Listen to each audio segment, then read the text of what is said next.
산자락 깊은 곳, 낡았지만 고즈넉한 한서연에 거쳐 청풍당에는 바람 소리만이 가득했다. 어둠이 내린 밤, 서연은 돛돌에 걸터앉아 허망한 눈으로 밤하늘을 올려다보고 있었다. 며칠 전 그녀를 깊은 좌절에 빠뜨린 사건이 있었다. 4대 명문 중 하나인 낙하문, 위문주 박지훈. 온 무림이 인정하던 그의 재능과 인품에 매료되어 서연은 연모의 정을 키웠고 그와의 혼인을 약속하며 한 가닥 희망을 품었다. 비록 자신의 문파가 미약했으나 지훈이라면 자신을 이해하고 함께 무림의 도를 걸어갈 것이라 믿었다. 그러나 그 믿음은 한순간에 산산조각 났다. 지훈은 명문 거대 문파인 병난문, 위문주 최수진과 은밀히 정을 통하고 있었다.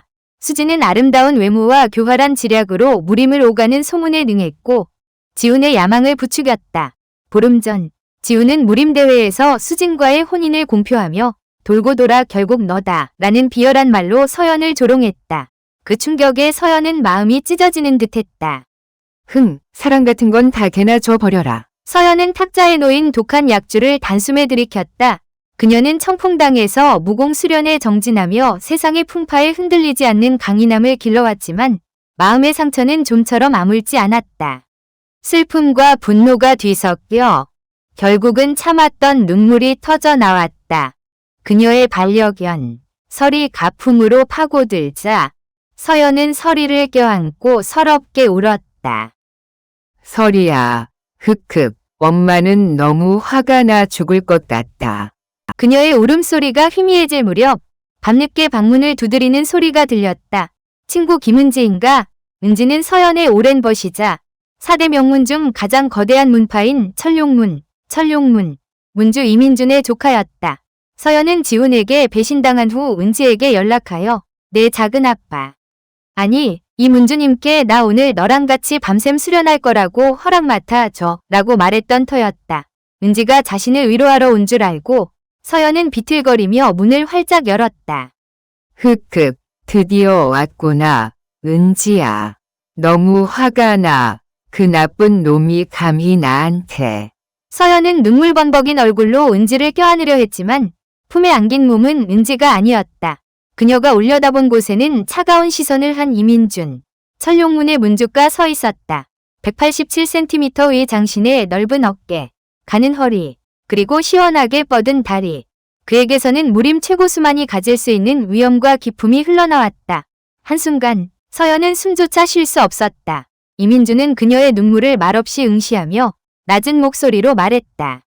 그래, 말해보거라. 내가 어떻게 내 밤샘 수련에 동참해주길 바라느냐? 서연은 당황하여 뒷걸음질 쳤다.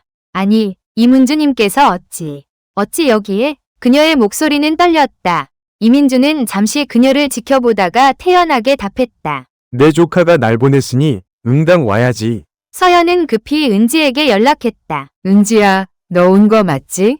전화 너머에서 은지는 어리둥절한 목소리로 답했다. 뭐라고? 네가 작은아빠 보고 오늘 너랑 같이 수련하러 오라고 말하라고 하지 않았어? 서연은 기가 막혔다. 아니, 그게 아니라 작은아빠께 오늘 내가 너랑 같이 밤샘 수련할 거라고 허락을 받으라고 말한 거야. 그제야 서연은 심각한 오해를 깨달았다.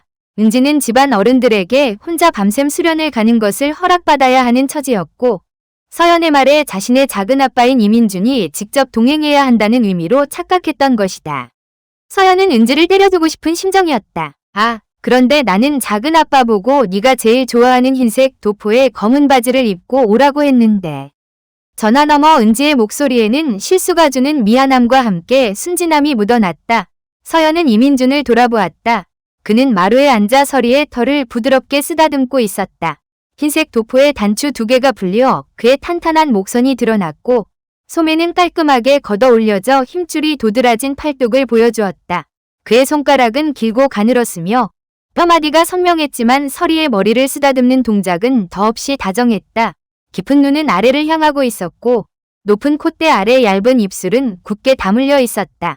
냉정하고 절제된 기품이 느껴졌다. 그 모습을 보자 서연은 심장이 멎는 듯했다. 은지는 정말 자신을 너무 잘 아는구나. 어쩌면 너무 노골적으로 쳐다봤는지 이민준이 갑자기 고개를 들었다.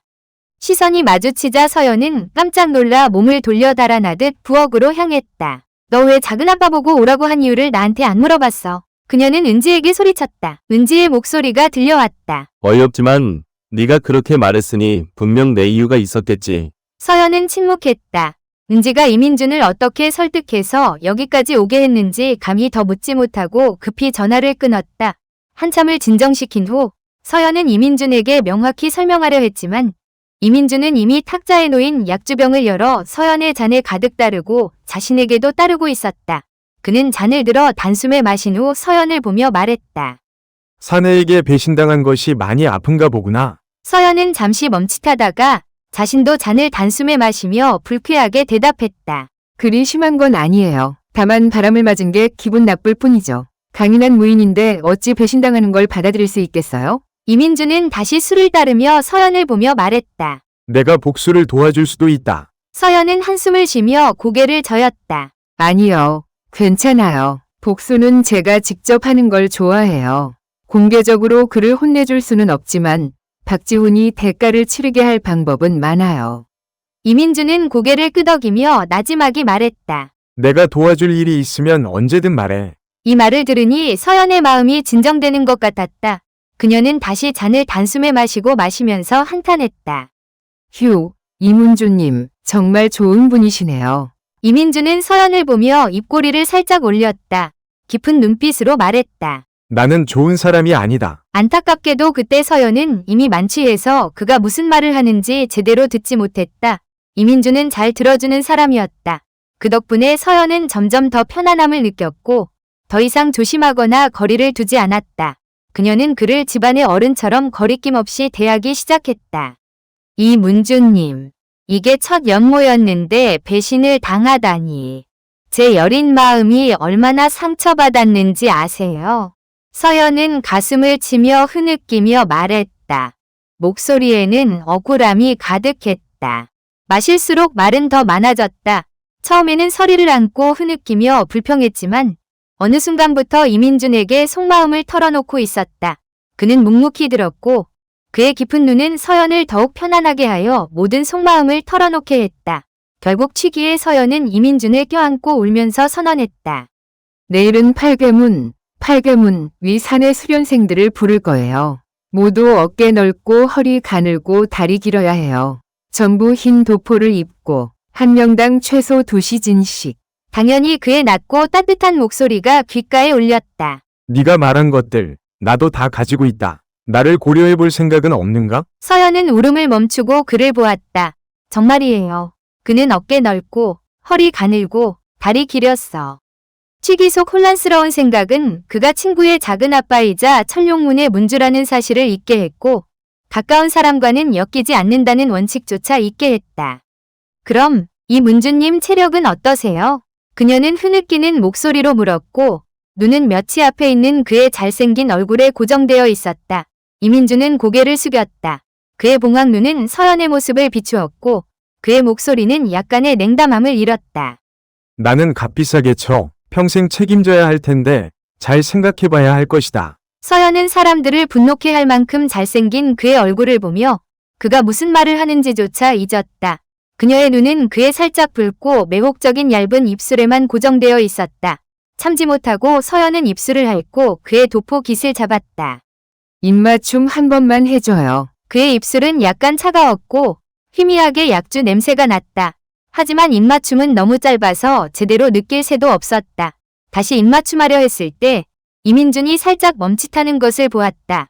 그는 서연을 밀어냈고 복잡한 눈빛으로 바라보다가 마지못해 한숨을 쉬었다. 저지당하자 서연은 더욱 불쾌해졌다. 다시 다가가려 하자 그가 서연을 붙잡고 나지막이 말했다. 하하, 너 취했구나. 그 말을 듣자 서연의 승부욕이 불타올랐다. 그녀는 취했다는 말을 듣는 것을 가장 싫어했다. 다음 날 아침, 서연은 은지의 빗발치는 전서구 소리에 잠에서 깼다. 취기의 잔향 속에서 그녀는 어렴풋이 전서구를 받아들었다. 은지의 들뜬 목소리가 들려왔다.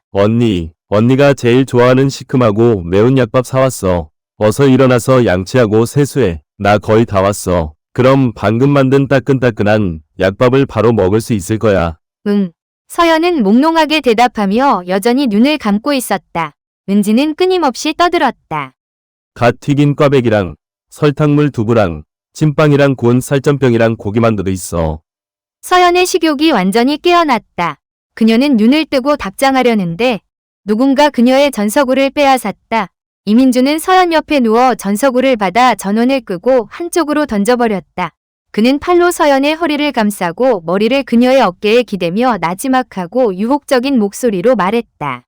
좀 더 자자. 그 말을 듣자 서연은 터질 것 같았다. 이문주님, 이문주님께서 왜 제 침소에 계시는 거예요? 서연의 머릿속은 갑자기 과부하가 걸린 듯했고 그저 그를 빤히 쳐다볼 수밖에 없었다. 이민주는 여전히 눈을 감고 머리를 서연의 어깨에 기댄 채 규칙적으로 숨을 쉬었다. 서연은 감히 움직이지 못했다. 잠시 후 그녀는 조심스럽게 일어나 이불 한쪽을 들쳐 확인했다. 맙소사. 그들의 도포는 여전히 그대로였다. 옷이 온전한 것을 보고 서연은 안도하며 한숨을 쉬었다. 고개를 들자 이민주는 여전히 평화롭게 잠들어 있었다. 잠든 그의 얼굴은 정말 아름다웠다. 약간 흐트러진 머리카락은 그를 더욱 매혹적으로 보이게 했다. 하지만 중요한 것은 그의 외모가 아니었다. 중요한 것은 왜 그들이 함께 잠들었냐는 것이었다. 서연은 혼란스러워하며 지난밤의 기억을 되짚었다. 다만 몇몇 단편적인 장면들만 기억났다. 예를 들어 그가 서연을 문 안으로 안고 들어왔을 때 그가 주도권을 잡고 그녀에게 몇 번 입맞춤한 후 놓아주려 했다. 하지만 그때 서연은 그를 자극하는 말을 했다. 이문주님, 혹시 안 되는 건가요? 또 다른 예를 들자면 여기까지 생각하자 서연의 얼굴은 화끈거렸고 서둘러 혼란스러운 기억의 흐름을 멈췄다. 그를 어떻게 깨울지 그리고 상황을 더 악화시키지 않으면서 어떻게 깨울지 혼란스러워하고 있을 때 은지의 목소리가 다른 방에서 갑자기 들려왔다. 서연 언니. 빨리 일어나. 약밥 다 불겠어. 은지는 서리와 놀면서 큰 소리로 서연을 불렀다. 망했다. 은지가 자신과 자신의 작은 아빠가 함께 잠든 것을 보면 어떻게 될까? 당황스러움은 잊은 채 서연은 즉시 이민준을 흔들었다. 이문주님. 빨리 일어나세요. 은지가 왔어요. 그녀의 목소리에는 두려움이 가득했다. 하지만 이민주는 여전히 깨어나지 않은 듯 미미하게 눈썹만 찡그릴 뿐이었다. 너무 무서워서 서연은 재빨리 그를 일으켜 앉혔다. 방을 둘러보자 병풍 뒤만이 사람을 숨길 수 있는 유일한 곳이라는 것을 깨달았다. 생각할 틈도 없이 그녀는 그를 병풍 뒤로 밀어넣었다. 하지만 그는 분명히 협력하고 싶어 하지 않았다. 그의 눈은 왜 숨어야 하냐는 듯 위화함으로 가득했다. 서연은 당황해서 간청했다. 설명할 시간이 없어요. 이문주님, 제발 부탁이니 어서 숨어주세요. 서연이 너무 당황해서 목소리조차 떨릴 때 이민주는 매우 침착해 보였다. 그는 한 손을 병풍에 얹고 몸을 숙여 서연의 얼굴을 응시하며 나지막이 서연의 이름을 불렀다. 한서연. 그녀는 그의 뜻을 이해하지 못했지만 은지의 발소리는 점점 더 가까워졌다. 서연은 아무 생각 없이 즉시 외쳤다. 이민준. 서연의 부름을 듣자 그는 잠시 멍해졌다. 그 틈을 타 그녀는 그를 병풍 뒤로 밀어넣고 병풍을 쾅 닫았다. 몇 초 후 침소 문이 벌컥 열렸다. 언니 왜 전서구 안 받아? 난 언니가 잠든 줄 알았잖아. 은지가 들어왔고 그녀의 호기심 가득한 눈은 병풍 앞에 넋을 잃고 서 있는 서연을 보았다. 언니 거기서 뭐해? 서연은 침을 꿀꺽 삼키며 그저 대답했다. 아, 은지가 사온 아침밥에 어울리게 어떤 도포를 입을지 생각하고 있었어. 말을 마치고 서연은 재빨리 은지에게 다가가 그녀의 어깨를 붙잡고 화제를 바꾸려 노력했다. 오늘 왜 이렇게 맛있는 거 많이 사왔어? 좋은 일이라도 있어? 말하면서 그녀는 은지를 방 밖으로 끌어냈고 그녀가 뒤돌아보지 않기를 간절히 빌었다. 마루 옆을 지나갈 때 서연의 시선은 바닥에 놓인 이민준의 허리띠에 갑자기 멈췄다. 섬뜩한 느낌이 들었다. 그녀는 서둘러 은지를 다른 방향으로 돌렸다. 언니 뭐해? 은지가 어리둥절하게 서연을 보며 물었다. 아, 오늘 내 화장이 얼마나 자연스러운지 궁금해서 보려고 한 것뿐이야. 서연은 당황해서 핑계를 댔지만 그녀를 방 밖으로 끌어냈다. 그 말을 듣자 은지는 서연을 힐끗 보더니 말했다. 어머나, 정말. 그런데 언니 오늘 많이 예뻐졌다. 서연은 흐뭇하게 웃으며 은지가 이상한 점을 눈치채지 못하도록 화제를 바꾸려 노력했다. 방을 나오자 비로소 안도의 한숨을 쉴 수 있었다. 은지는 서연을 보며 눈썹을 찌푸리며 말했다. 나 오늘 언니 좀 이상하다고 생각해. 그 말을 듣자 서연의 심장이 덜컥 내려앉았다. 그녀는 서둘러 화제를 돌렸다. 너 아직 말 안 했어. 오늘 갑자기 왜 나한테 아침밥을 사왔어? 사실 은지는 일찍 일어나는 것보다 잠을 더 자는 걸 선호하는 타입이었다. 그녀는 아침밥도 거의 먹지 않았으니 서연에게 아침밥을 사온다는 것은 상상하기 힘든 일이었다. 서연의 질문을 듣자 은지는 잠시 머뭇거리며 고개를 저었다. 그게 어제 오해가 있었잖아. 일이 너무 바빠서 어제 못 갔어. 그래서 오늘 언니가 좋아하는 음식 몇 가지를 서둘러 사와서 갚는 거야. 그녀는 잠시 멈췄다가 갑자기 물었다. 아, 그런데 어제 결국 어떻게 됐어? 내가 전서구 보냈는데 답장도 없고 작은 아빠도 없어. 그분 아직 집에 안 오셨어. 어디로 간 건지 모르겠네. 서연은 시큼하고 매운 약밥을 먹고 있었는데 그 말을 듣자 사례가 들렸다. 은지야, 내 작은 아빠가 집에 안 오신 게 당연해. 왜냐면 지금 그분은 우리 집 병풍 뒤에 계시거든. 아침 식사 후 은지는 서연과 함께 박지훈을 한동안 욕하다가 떠났다. 친구가 가자마자 서연은 즉시 침소로 돌아가 이민준을 병풍 뒤에서 꺼내주려 했다. 하지만 방에 들어서자 그가 이미 스스로 나와 있었다. 그는 침소 옆에 서서 허리띠를 메고 있었다. 그저 허리띠를 매는 것뿐인데도 그는 절제된 매력을 풍겼다. 서연은 그곳에 서서 그에게 시선을 고정했다. 이민준도 서연을 보고 있다는 것을 깨닫고서야 그녀는 급히 입술을 핥고 고개를 돌려 다른 곳을 보며 조용히 말했다. 이문준님, 은지 갔어요. 이제 나가셔도 돼요. 그는 고개를 끄덕였지만 나가는 대신 서연에게로 다가왔다. 그녀는 한 걸음 물러서서 멈추려 했지만 그는 그녀의 바로 앞에 멈춰 섰다. 거리가 너무 가까워서 그의 숨결이 느껴질 정도였다. 그는 갑자기 나지막한 목소리로 물었다. 아까는 나를 이민준이라 부르더니 이제는 다시 이문준님인가? 서연은 그제야 그의 말을 이해했다. 아까 병풍 뒤에 숨어달라고 부탁했을 때 그녀는 이민준의 이름을 불렀었다.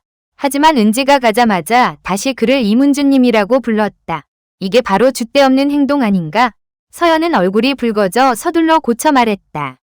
아, 이민준. 하지만 그는 움직이지 않고 고개를 숙여 깊은 눈으로 서연을 보며 말했다. 책임지지 않을 거야? 그 말을 듣자 서연은 더욱 당황했다. 책임 뭐려? 그는 입꼬리를 살짝 올리며 한 걸음 더 다가와 서연을 거의 벽으로 밀어붙였다. 나랑 같이 잠들었잖아. 책임지지 않을 거야? 서연은 즉시 더듬거리며 반박했다. 이문준님, 말도 안 되는 소리 하지 마세요. 제가 언제 이문준님과 잠들었다고요? 그의 시선이 아래로 향했고 그는 방금 묶은 허리띠에 손을 살짝 얹고 태연하게 말했다. 도포를 입었으니 모르는 척하는 거야? 내가 어젯밤 무슨 일이 있었는지 기억나게 해줄게. 어젯밤 네가 날 침소에 눕히고 내 허리띠를 풀며 유혹했잖아. 여기까지 듣자 서연은 너무 당황해서 즉시 그의 입을 막고 간절히 말했다. 더 이상 말하지 마. 더 이상 말하지 마. 하지만 너무 세게 막는 바람에 서연은 실수로 그의 발을 밟았다. 이민준이 살짝 소리를 내자 그녀는 움찔했다. 얼굴이 빨개졌다. 그의 낮고 따뜻한 목소리, 비록 한숨소리였지만 서연을 전율하게 만들기에 충분했다. 서연이 넘어질 뻔하자 그가 재빨리 그녀의 허리를 붙잡았다. 그 결과 그들은 매우 야릇한 자세로 넘어졌다. 서연은 얼굴이 붉어져 터질 듯이 부끄러웠다. 옆에 있던 서리는 이 어색한 상황을 응원하듯이 즐겁게 뛰어놀았다. 서연은 그를 밀어내려 했지만 그는 여전히 손을 놓지 않았다. 우리 문파는 문턱이 높지 않아. 그가 고개를 숙여 서연을 보며 반농담 반진담으로 말했다. 네가 이렇게 입맞춤하고 애태우는데 내가 너에게 책임을 묻지 않을 수 없다. 서연은 고개를 숙이고 나지막이 물었다. 저는 어떻게 책임질 수 있는데요? 사실 그녀는 자신이 무엇을 책임질 수 있을지 몰랐다. 그녀가 사과할 방법을 생각하고 있을 때 그가 갑자기 낮고 단호한 목소리로 말했다. 한서연에게 나에게 지위를 줘. 그렇게 서연은 이민준과 연모를 시작했다.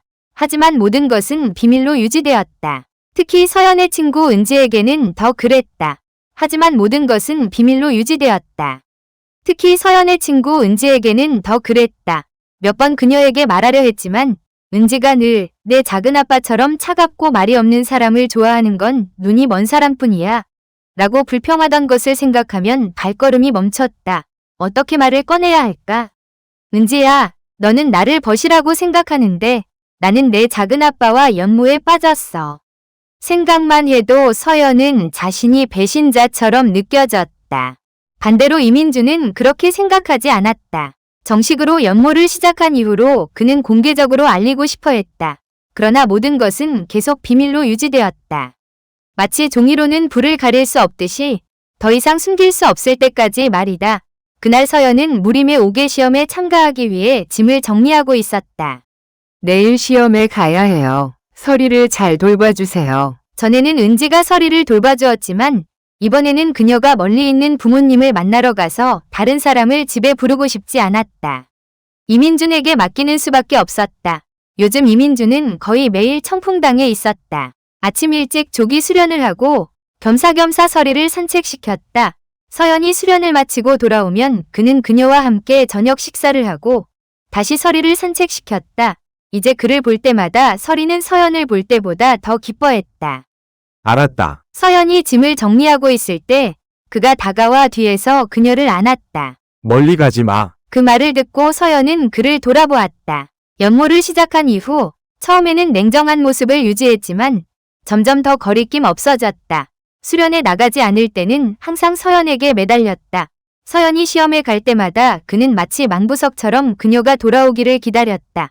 시험 중에 그가 서연을 방문하는 것을 원치 않았기에 그녀는 시험 전날 항상 평소보다 더 그에게 매달렸다.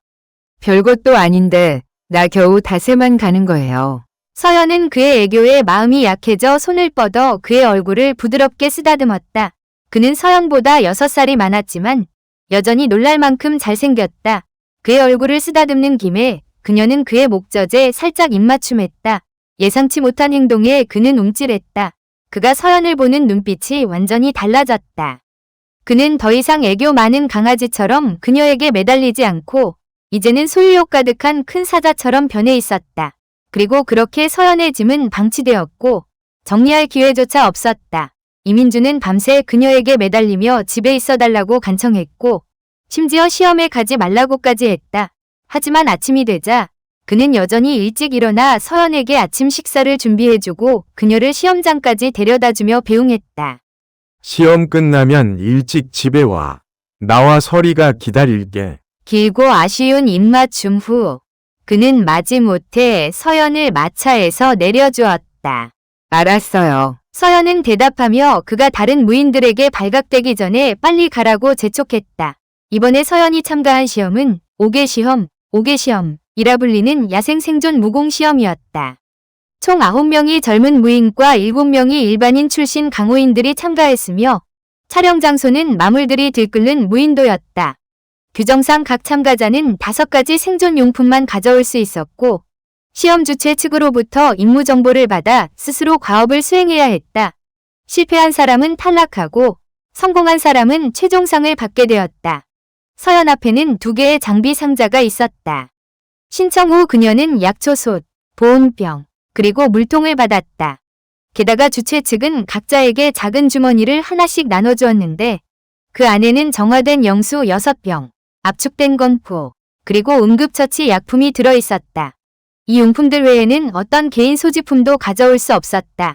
임무 정보를 받은 후 서연은 재빨리 준비하고 출발했다. 그녀가 임무를 시작했을 때 박지훈과 최수진은 여전히 주최 측과 씨름하며 개인 소지품을 더 가져가려 애썼다.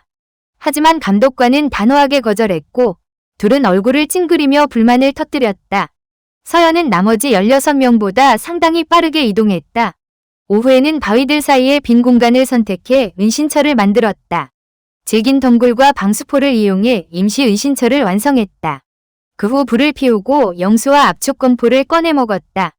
하루 종일 정보를 찾고 야영지를 설치하느라 눈을 제대로 뜰 수 없을 정도로 피곤했다. 비록 5월이었지만 섬의 밤은 여전히 매우 추웠다. 서연은 털담요를 더 덮고 보온병으로 몸을 감싼 후 잠시 잠들어 내일 여정을 계속할 준비를 했다. 은신처로 들어가기 전 그녀는 우연히 박지훈을 보았다. 그는 귀중한 자원인 영수를 이용해 최수진의 손과 얼굴을 씻겨주고 있었다. 그녀는 씻으면서 불평하듯이 말했다. 무인도에 있더라도 우아하게 살아야지. 박공자, 반드시 손을 씻어야 해요. 박지훈은 영수가 물속으로 흘러내리는 것을 아쉬워하는 표정으로 바라봤지만 마지못해 고개를 끄덕이며 동의했다. 이 장면을 보며 서연은 속으로 비웃음을 터뜨리지 않을 수 없었다. 멍청이들. 각자 6병의 영수만으로 생존해야 했다. 낮에 더운 날씨와 끊임없는 도전 속에서 갈증 해소를 위해 물을 마시는 것만으로도 충분히 어려운데 박지훈과 최수진은 영수를 들고 손과 얼굴을 씻고 있었다. 하지만 그건 서연과 상관없는 일이었다. 그녀는 그저 흘끗 본 후 잠을 자기 위해 은신처로 들어갔다.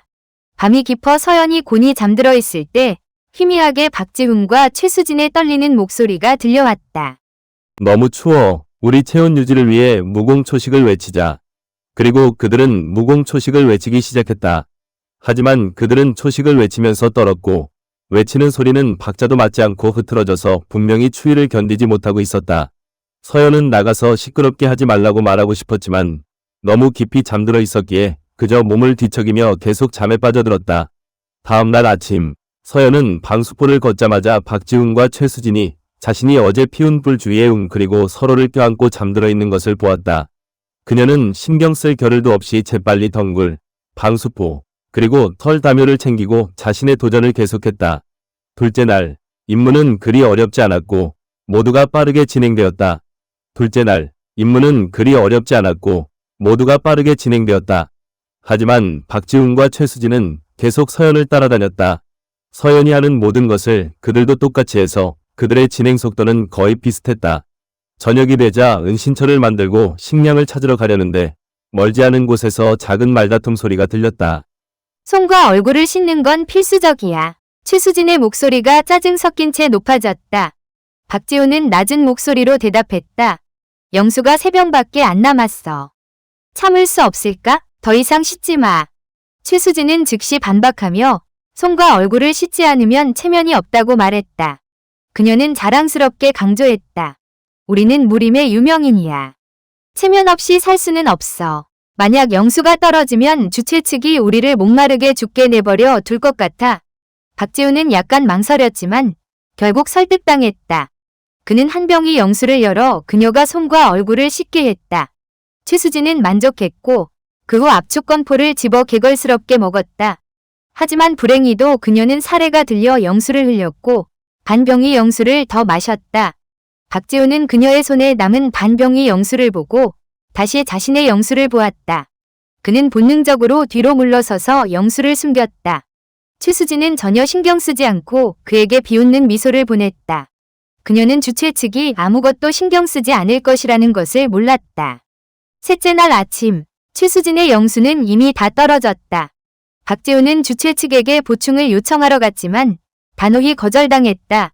그는 따지기 시작했고 자신의 상황을 설명했지만 최수진은 부드럽게 그를 말렸다. 박 공자, 주최 측이 우리를 여기에 초대해서 시험을 찍는 건데 그들이 분명 우리를 목마르게 죽게 내버려 두지 않을 거예요. 기다려봐요. 그들이 우리에게 영수를 가져다 줄 거예요. 그녀는 미소를 지었고 얼굴은 자신감으로 가득했다. 박지훈은 그녀를 바라봤고 목에 핏줄이 붉어져 나왔다. 하지만 결국 그는 한숨만 쉬고 힘없이 말했다. 내 말대로 하자. 그 둘을 보며 서연은 그저 웃을 수밖에 없었다. 너무 순진했다. 최수진은 정말 박지훈을 조종하기 위해 태어난 것 같았다. 하지만 솔직히 말해서 그들의 일은 서연과 상관없었다. 그들이 문제를 일으키지 않는 한 그녀는 시험에서 일을 크게 만들고 싶지 않았다. 셋째 날 임무는 훨씬 어려웠고 많은 노력과 체력을 소모했다. 저녁이 되자 서연은 가지고 온 영수의 양을 확인했는데 2병밖에 남지 않았다. 그녀는 잠시 고민했다. 2병의 영수로는 다음 날들을 버티기에 분명 부족했다. 그래서 넷째 날 아침, 서연은 임무를 시작하기 전에 간단한 물수집 장치를 직접 만들었다. 출발하기 전 멀리서 익숙한 말다툼 소리가 들렸다. 박지훈의 목소리는 격분으로 가득 차 있었고 최수진이 영수를 낭비하여 손과 얼굴을 씻는 데 사용했고 그 결과 둘 다 마실 물이 부족해진 것에 대해 크게 꾸짖었다.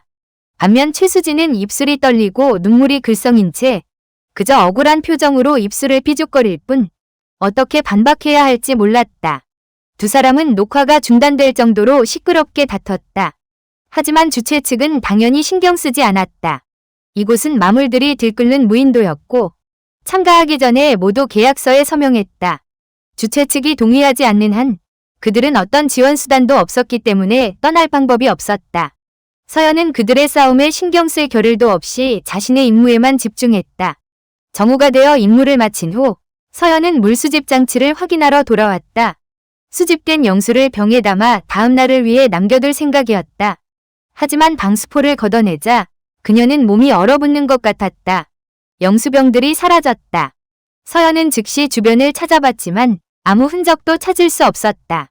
멀지 않은 곳에서 그녀는 박지훈과 최수진이 한 병의 영수를 함께 마시고 있는 것을 발견했다. 다시 생각해보니 그 영수는 서연이 오늘 아침에 설치한 영수병이 아니던가. 그녀는 화가 나서 다가가 그들의 손에서 영수병을 빼앗았다. 하지만 안에는 텅 비어 있었다. 박지훈은 고개를 숙이고 서연을 쳐다볼 엄두도 내지 못했다. 반면 최수진은 태연하게 혀로 입술에 남은 마지막 물방울을 하른 후 당당하게 미소를 지으며 말했다. 저희는 한서연 공녀님의 모함에 대해 할 말이 없네요. 그 말을 듣자 서연은 화가 나서 웃음이 터져나왔다. 모함. 당신이 나보고 모함한다고? 명백한 증거가 손에 있는데도 그녀는 감히 그렇게 말했다. 서연은 입꼬리를 올리며 차가운 목소리로 말했다. 최수진, 당신의 철면피함에 정말 감탄해요. 어떻게 그렇게 할 수 있죠? 현장에서 딱 걸렸는데도 인정하지 않다니. 당신은 어디서 숨어왔나요? 인간의 기본적인 도리조차 제대로 못하죠. 안 그래요? 저는 당신이 이름을 팔아먹을 잔디밭이 아니에요. 만약 계속 그런다면 저는 과거의 빚과 오늘의 빚까지 모두 청산할 거예요. 서연의 말에 최수진은 입을 다물었다. 그녀의 눈은 붉게 충혈되었고 입술은 떨렸으며 아무 말도 할 수 없었다. 결국 그녀는 박지훈을 바라보며 억울함 가득한 눈빛으로 그가 자신의 편에 서주기를 바랐다. 하지만 이번에는 박지훈이 그녀를 변호하지 않았다. 그는 그저 입술을 삐죽거릴 뿐 얼굴은 씁쓸했고 분명히 그녀에게 약간의 불만을 품고 있었다. 최수진은 박지훈이 자신을 돕지 않고 서연에게도 반박할 수 없자 그저 입술을 삐죽거리며 억울한 눈빛으로 서연을 바라볼 수밖에 없었다. 그 반응을 보며 서연은 마치 송베개를 때리는 것 같아 맥이 빠졌다. 바로 이때 팀의 다른 두 남성 무인이 다가왔다. 남은 건포가 있나요? 그들은 최수진에게 직접 물었다. 어머나, 최수진은 즉시 태도를 바꾸어 배낭에서 압축 건포 두 봉지를 꺼내 그들에게 부드럽게 건네며 상냥한 목소리로 말했다. 형님들, 드세요. 두 사람은 감사하며 건포를 받아 즉시 개걸스럽게 먹었다. 박지훈이 최수진을 말릴 틈도 없이 빠르게 진행되었다. 박지훈은 자신의 마지막 음식이 그녀에 의해 함부로 주어지는 것을 보고 온 세상이 무너지는 듯한 느낌을 받았다. 최수진, 너 미쳤어? 그게 우리 마지막 건포라고. 그는 분노에 찬 목소리로 소리쳤다. 최수진은 소리 지르는 소리에 얼어붙었다. 그녀의 눈은 휘둥그레졌고 입술은 떨렸으며 믿을 수 없다는 듯한 눈빛으로 말했다. 박 공자, 어떻게 저한테 그렇게 말할 수 있어요? 전에는 저한테 이렇게 화내신 적 없잖아요. 박지훈은 건포를 먹으면서 영수를 홀짝이는 두 남자를 보며 머릿속에 마지막 끈이 끊어지는 듯한 느낌을 받았다. 내가 너한테 그렇게 말하면 뭐 어때? 최수진. 내가 너를 충분히 참았어. 네가 체면이 필요하다고 해서 내가 손과 얼굴을 씻으라고 영수를 줬어. 어제는 그들이 불쌍하다고 우리 건포 절반을 나눠주자고 했지. 나도 동의했어. 오늘은 네가 마지막 건포까지 다 줘버렸어. 오늘 우리가 뭘 먹을지, 내일 뭘 먹을지 생각해 본 적 있어? 박지훈의 말은 폭발하듯이 터져나왔다. 그의 목에 핏줄이 붉어져 나왔고 최수진이 항상 강조하던 체면 따위는 더 이상 신경 쓰지 않았다. 두 남자는 상황이 심각해지는 것을 보고 머뭇거리며 건포 봉지를 돌려주려 했지만 최수진이 즉시 그들의 손을 뿌리쳐 건포 봉지를 바닥에 떨어뜨렸다. 그녀는 고개를 치켜들고 박지훈에게 격렬하게 반박했다. 박지훈, 당신 변했어. 당신은 더 이상 예전의 박공자가 아니야. 그 말을 듣자 박지훈은 더 이상 참지 못했다. 그는 즉시 그녀의 가짜 얼굴을 찢어버렸다. 그럼 너는 예전의 최수진이 아니야? 맨날 체면. 네가 그렇게 체면을 잘 지키면 왜 내가 한서연 곁에 있을 때 날 유혹하고 귀찮게 했어? 박지훈의 말에 두 남자의 눈빛이 즉시 변했다. 그들은 최수진을 경멸과 의심의 눈빛으로 바라보았다. 자신이 비난받고 있다는 것을 깨닫자 최수진은 살짝 떨었고 입술도 떨렸다. 하지만 이내 그녀는 박지훈을 노려보며 분노에 찬 눈빛으로 물러서려 하지 않았다. 만약 제가 잘못했다고 생각하신다면 왜 저를 단호하게 거절하지 않으셨어요? 제가 아프다고 했을 때 당신은 한서연을 버리고 제 집으로 달려와 약을 주고 죽을 끓여줬어요. 한기에 걸리지 않게 담요도 덮어줬고요. 만약 당신이 그런 마음이 없었다면 제가 죽을 만큼 유혹해도 당신은 바람을 피우지 않았을 거예요. 너. 박지훈은 화가 나서 말을 잃고 그녀를 손가락으로 가리켰지만 아무 말도 할 수 없었다. 자신이 그를 말문 막히게 한 것을 보고 최수진의 얼굴에는 득의양양한 표정이 역력했다. 그녀는 차갑게 코웃음을 치며 계속 욕설을 퍼부었다. 당신은 항상 이런저런 핑계만 대지만 사실 당신은 그저 양다리를 걸치는 위선적이고 이기적인 가식적인 사람일 뿐이야. 그녀는 말을 할수록 격해졌고 가는 눈썹은 독설 한마디 한마디에 따라 징그려졌다. 박지훈은 화가 나서 얼굴이 붉어지고 귀가 달아올랐다. 그녀가 점점 더 심한 말을 하자 그는 참지 못하고 직접 손을 들어 최수진의 뺨을 세게 때렸다. 모두가 놀랐고 최수진도 마찬가지였다. 당신이 감히 날 때려? 그녀는 뺨을 잡고 충격에 찬 눈빛이었다. 하지만 박지훈은 신경 쓰지 않았다. 그는 모든 것을 무시하고 소리쳤다. 헤어져. 헤어지면 헤어지는 거지. 최수진도 물러서지 않고 소리쳤다. 그리고 달려들어 자신의 잘 다듬어진 손톱으로 박지훈의 얼굴을 세게 핥기었다. 방어할 틈도 없이 박지훈은 그녀에게 뺨에 피가 흐르는 긴 5줄의 상처를 입었다. 너 미쳤어. 그는 소리치며 그녀를 때리려 했지만 최수진은 이미 방어 태세를 갖추고 있었다. 그렇게 두 사람은 통제불능의 사람들처럼 싸움에 휘말렸다. 상황은 너무 빠르게 전개되었고 서영과 두 남성 무인이 반응하여 그들을 말릴 때쯤에는 두 사람 모두 매우 엉망진창인 상태였다. 야, 부끄러운 줄도 모르고 여자를 때리다니. 끌려나가자마자 최수진은 즉시 박지훈에게 침을 뱉었고 그의 눈에는 경멸이 가득했다. 박지훈은 붙잡혀 침까지 맞자 분노가 더욱 치밀어 올랐지만 두 남자에게 붙잡혀 아무것도 할 수 없었다. 반면 최수진은 멈추지 않았다. 그녀는 허리에 손을 얹고 조롱하기 시작했다. 아무 인내심도 없는 바람둥이, 배신자. 침소에서도 별 볼 일 없었지. 그녀는 계속해서 독설을 퍼부었다. 나 알지? 나도 너보다 더 길고 더 크지.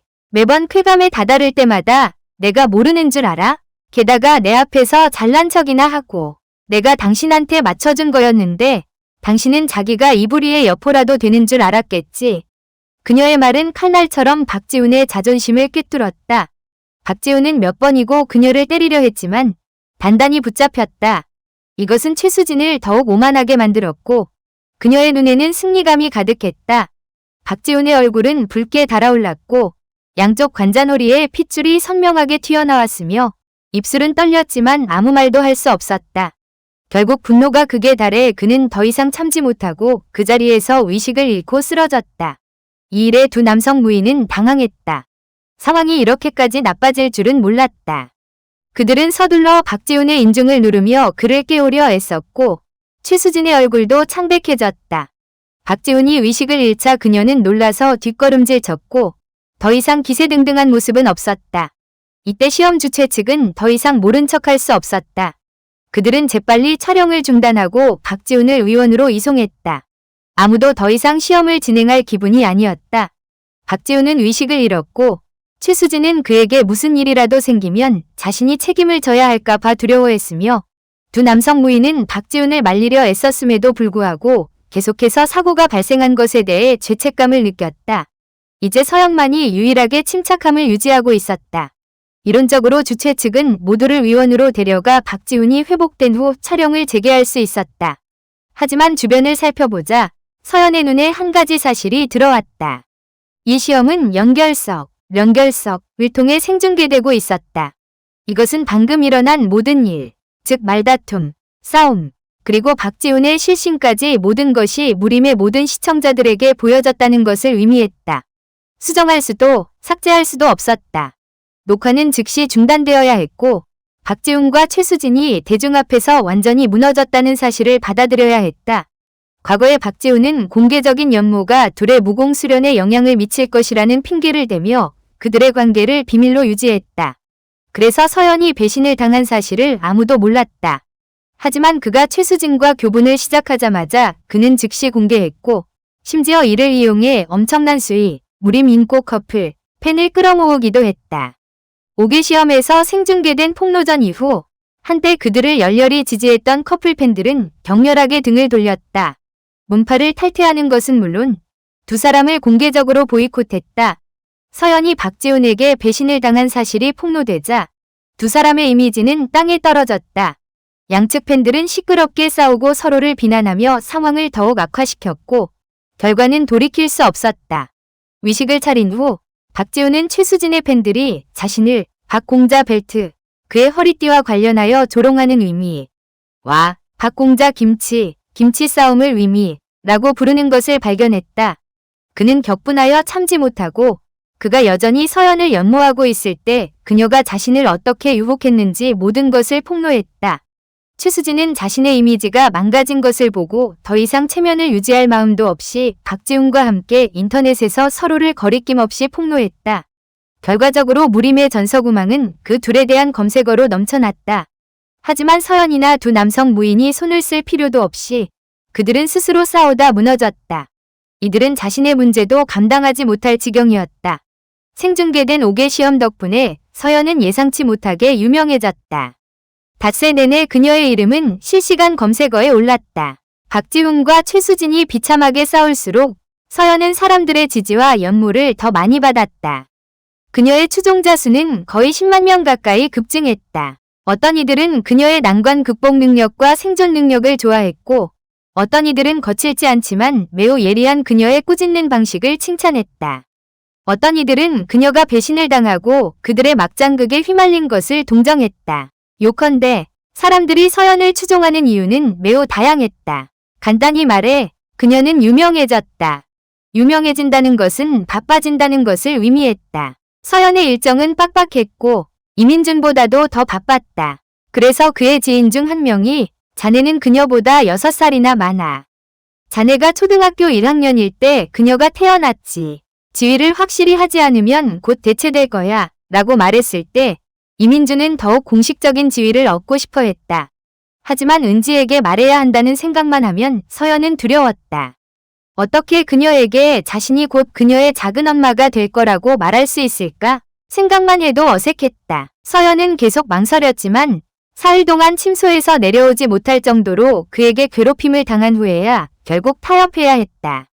그녀는 고백하기로 결심했다. 은지에게 화탕을 먹자고 약속하고 모든 것을 명확하게 말할 마음의 준비를 했다. 생중계된 5개 시험 덕분에 서연은 예상치 못하게 유명해졌다. 닷새 내내 그녀의 이름은 실시간 검색어에 올랐다. 박지훈과 최수진이 비참하게 싸울수록 서연은 사람들의 지지와 연모를 더 많이 받았다. 그녀의 추종자 수는 거의 10만 명 가까이 급증했다. 어떤 이들은 그녀의 난관 극복 능력과 생존 능력을 좋아했고 어떤 이들은 거칠지 않지만 매우 예리한 그녀의 꾸짖는 방식을 칭찬했다. 어떤 이들은 그녀가 배신을 당하고 그들의 막장극에 휘말린 것을 동정했다. 요컨대 사람들이 서연을 추종하는 이유는 매우 다양했다. 간단히 말해 그녀는 유명해졌다. 유명해진다는 것은 바빠진다는 것을 의미했다. 서연의 일정은 빡빡했고 이민준보다도 더 바빴다. 그래서 그의 지인 중 한 명이 자네는 그녀보다 6살이나 많아. 자네가 초등학교 1학년일 때 그녀가 태어났지. 지위를 확실히 하지 않으면 곧 대체될 거야 라고 말했을 때 이민준은 더욱 공식적인 지위를 얻고 싶어 했다. 하지만 은지에게 말해야 한다는 생각만 하면 서연은 두려웠다. 어떻게 그녀에게 자신이 곧 그녀의 작은 엄마가 될 거라고 말할 수 있을까? 생각만 해도 어색했다. 서연은 계속 망설였지만 사흘 동안 침소에서 내려오지 못할 정도로 그에게 괴롭힘을 당한 후에야 결국 타협해야 했다. 그녀는 고백하기로 결심했다. 은지에게 화탕을 먹자고 약속하고 모든 것을 명확하게 말할 마음의 준비를 했다. 그래, 여전히 그 화탕집이야. 그렇지? 나도 너한테 할 말이 있어. 전화 너머에서 은지의 목소리는 약간 망설였지만 결국 동의했다. 시간과 장소를 정한 후 서연은 설레는 마음으로 저녁 7시에 천상 화탕식당으로 향했다. 그녀는 이민준에게 문 밖에서 기다리라고 말했고 서연이 은지에게 모든 것을 명확히 말한 후에야 그가 들어오기로 했다. 그날 화탕 테이블의 분위기는 이상했다. 평소 같으면 그들은 화탕을 먹을 때마다 많은 이야기를 나누었지만 오늘은 둘 다 조용했고 서로를 바라보며 말을 하려다 그만두었다. 30분 넘게 식사를 한 후 서연은 심호흡을 하고 모든 용기를 내어 고백하려는데 바로 그때 은지도 젓가락을 내려놓으며 결연한 표정으로 말했다. 서연 언니, 나 언니한테 할 말이 있어. 은지야, 나도 너한테 할 말이 있어. 그들은 동시에 그 말을 내뱉었고 그 후 서로를 멍하니 바라봤다. 서연은 위아했고 은지도 위아했다. 1분 후 식당 문이 벌컥 열렸다. 두 남성이 들어왔는데 한 명은 이민준이었다. 다른 한 명은 서연의 오빠 한현우였다. 내 말은 너랑 내 오빠가 연모 중이라는 거야. 그리고 너는 내 작은 엄마가 될 거고. 다시 한번 서연과 은지는 동시에 외쳤다. 즉시 어색한 침묵이 흘렀다. 그럼 이제 우리 관계는 어떻게 되는 거지? 은지는 잠시 침묵하다가 서연에게 물었다. 이론적으로 은지가 서연의 오빠 현우와 연모한다면 서연은 그녀를 올케라고 불러야 했다. 하지만 서연과 이민준이 연모한다면 은지는 서연을 작은 엄마라고 불러야 했다. 그냥 각자 편한 대로 부르는 건 어때? 네가 나를 올케라고 부르고 나는 너를 작은 엄마라고 부를게. 은지가 제안했다. 나도 괜찮다고 생각해. 서연은 재빨리 고개를 끄덕였다. 옆에 서 있던 두 남성은 서로를 바라봤다. 그리고 동시에 고개를 끄덕였다. 각자도 자신의 호칭을 선택했다. 작은 아빠, 매형. 모든 것을 명확하게 말한 후 서연과 은지는 즉시 평소 상태로 돌아왔고 심지어 새로운 관계층이 생겨서 더 기뻐했다. 결과적으로 둘 다 너무 기뻐서 술을 많이 마셨다. 내가 너한테 얘기해 줄게. 우리 오빠 어릴 때 집에서 꽃미남 현우라고 불렸어. 예쁜 도포를 좋아했거든. 서연은 살짝 취해서 은지의 팔을 잡고 조용히 비밀을 털어놓았다. 서연아. 서연의 오빠 현우는 울고 웃을 지경으로 화를 내며 그녀를 막으려 했지만 은지가 흘끗 보자 침묵했다. 은지는 키득키득 웃으며 서연의 팔을 잡고 조용히 대답했다. 내 작은 아빠는 한 번도 연모해 본 적 없어. 완전 모태솔로야. 하하. 김은지. 이민준은 얼굴이 귀까지 빨개졌고 나지막이 경고했다. 하지만 은지는 취하자 아무것도 두려워하지 않았다. 그래서 그들은 두 남성의 많은 비밀을 서로 교환했다. 결국 서연의 오빠는 은지를 집으로 데려다 주었고 이민준은 서연을 데려다 주었다. 그는 술을 마시지 않았기 때문에 마찰을 몰았고 서연은 조수석에 앉아 그의 옆모습을 응시했다. 그의 눈은 빛나고 있었다. 처음에는 이민준은 아무 말도 하지 않았지만 청풍당에 도착했을 때 그는 심지어 방에 들어갈 때까지도 망설였다. 문이 닫히자마자 그는 서연을 벽으로 밀어붙였다. 왜 또 나를 그렇게 쳐다봐? 길고 열정적인 입맞춤 후 그의 눈은 몇 부분 더 매혹적으로 빛났다. 그는 살짝 고개를 숙여 이마를 서연의 이마에 대고 부드럽게 물었다. 그럼 나는? 듣기로는 이문주님 어릴 때 엄마를 잃어버리고 사람을 따라 집에 갔다고 하던데요. 서연은 참지 못하고 하하 웃었다. 그 말을 듣자 그의 눈에 있던 애정은 사라졌다. 이민주는 어쩔 수 없이 웃으며 서연의 머리를 쓰다듬었다. 어릴 때 내가 안면인식장애였거든. 그 후 그는 은지가 아직 폭로하지 않은 울고 웃을 만한 다른 이야기들을 더 들려주며 서연이 계속 웃는 것을 지켜봤다. 그는 진지하게 말했다. 남은 평생을 너에게 내 옛날 이야기를 다 해주는데 쓰고 싶어. 그래요. 서연은 그를 바라봤고 그녀의 눈은 빛나고 믿음으로 가득했다. 은지에게 모든 것을 명확하게 말한 후 서연과 이민주는 가족과 지인들에게 관계를 공개했다. 하지만 무림계에서는 아직 공개하지 않았다. 현재 서연이 많은 광고 계약을 맺고 있기 때문이다. 계약 위반과 배상이 그들에게 큰 문제는 아니지만 아무도 불필요하게 돈을 낭비하고 싶어 하지 않았다. 그래서 서연은 당분간 이 관계를 비밀로 유지하기로 결정했다. 하지만 이로 인해 이민주는 매우 괴로워했다. 반년이 지났는데도 그는 여전히 공식적인 지위를 얻지 못했다. 그날 서연은 생중계 무공시연에 참여했는데 예상치 못하게 박지훈도 그곳에 있었다. 그가 서연을 보자 약간 흥분했지만 서연은 그와 교류하는데 아무런 흥미가 없었고 심지어 무시했다. 시연 중 박지우는 계속해서 서연에게 접근하려 했고 심지어 적극적으로 팀을 만들자고 제안하기도 했다. 물론 서연은 단호히 거절했다. 쉬는 시간이 되자 그는 의도적으로 연결석 카메라가 없는 구석을 찾아 서연에게 몰래 다가왔다. 서연아, 우리 다시 시작하자. 그는 한 병의 영수를 들고 진심 어린 눈빛으로 서연을 바라봤다. 뭐라고요? 서연은 약밥을 먹다가 이 황당한 말에 사례가 들려 기침했다. 그녀가 기침하자 박지우는 등을 두드려주려 손을 뻗었지만 서연이 세게 밀쳐냈다. 그녀는 그에게 생중계 중에 자신을 때리도록 강요하지 말라고 경고했다. 서연은 정말 박지훈에게 정신적인 문제가 있다고 느꼈다. 아마 최수진이 그를 망가뜨릴 정도로 자극했으리라. 그럼 때려봐. 때리는 건 연모의 표현이야. 날 때리는 건 아직 날 연모한다는 증거잖아. 박지훈은 연극을 연기하는 척했다. 나를 잡고 싶으면 먼저 나를 놓아줘야 하나? 서연은 말문이 막혔고 도저히 답이 없는 바보와 마주하고 있는 것 같았다. 그가 아무리 질문해도 계속 헛소리만 했다. 서연은 화를 억누르고 약밥 그릇을 챙겨 더 이상 먹지 않았다. 그녀의 식욕은 완전히 사라졌다. 그날 그 후로는 서연의 무력적인 압박 때문인지 박지우는 시연에서 감히 다시 서연에게 접근하지 못했다. 하지만 저녁이 되자 시연이 끝나자마자 그는 생중계 중에 서연을 토하게 만들고 싶은 일을 저질렀다. 서연아, 예전에 내가 잘못했다는 것을 알아. 하지만 나 변했어. 결국 내가 가장 연모하는 사람은 너라는 것을 깨달았어. 나에게 다시 한번 기회를 줄 수 없을까? 박지우는 한쪽 무릎을 꿇고 보석이 박힌 비녀를 내밀었다. 그의 눈은 진심으로 서연을 바라보고 있었다. 원래 떠날 준비를 하고 있던 다른 무인들도 멈춰서서 호기심 가득한 눈으로 그들을 돌아보았다. 서연의 머릿속은 터질 것 같았다. 알고 보니 멍청한 사람을 잘못 연모하는 것은 정말 전과 기록처럼 평생 따라다니는 오점이다. 그녀는 너무 화가 나서 당장이라도 무림 순찰대를 부르고 싶었지만 박지우는 여전히 결국 너야, 와, 우리는 천생연분이야 같은 말을 중얼거렸다. 서연이 더 이상 참지 못하고 그를 때리려 달려들려 할 때 이민준이 나타났다. 그가 들어서자마자 주변 공기는 즉시 팽팽해졌다. 서연에게 무릎 꿇고 구혼하던 박지훈조차 그를 보자 흥분하는 기색을 보였다.